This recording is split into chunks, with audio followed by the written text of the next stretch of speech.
Hello, and the title of my poem is Love.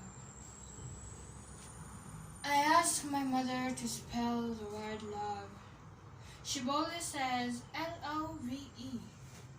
I stare at my mother for a second or two and linger in my mind the thoughts of how ignorant, how unaware she really is. Then it strikes me. My mother is of a generation 2-3 decades before me. Back then love was love. Love was Love, just love. So I try to maintain this casual conversation with my mother, hoping she does not ask me to define the word love, because if she did, I define love as business, business, you know. I define love as sexy, face and tie.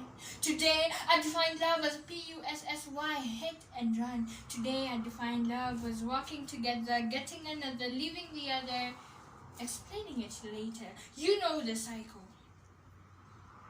I hope my mother does not see it in me. I hope my mother does not realize that her daughter has been trading what's between her two thighs for a couple of pennies and a penis. I hope my mother does not realize that her daughter left a guy 3 year difference who loved and cared for her for a man 20 year difference because he owned a car. You see, I hope my mother does not realize that at 19 I've been through 21 heartbreaks.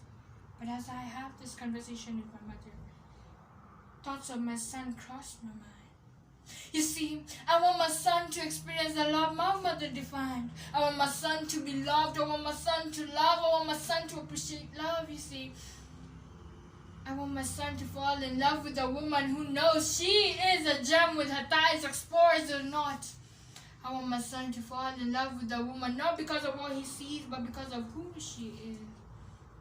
You see, I want my son to fall in love with a woman who loves him for who he is, not because of his money. Hey, hold up. Your money is my money. I'll give you money. So till you got money, you ain't got no money. So, as I was saying, son, I want my son to fall in love with a woman who'll hold his hand till the very end. I want my son's generation to define love as FRIENDSHIP, friendship. I want my son's generation to define love as SUPPORT, support. I want my son's generation to define love as CARE, care. I want my son's generation to define love as LOVE, just love. Thank you.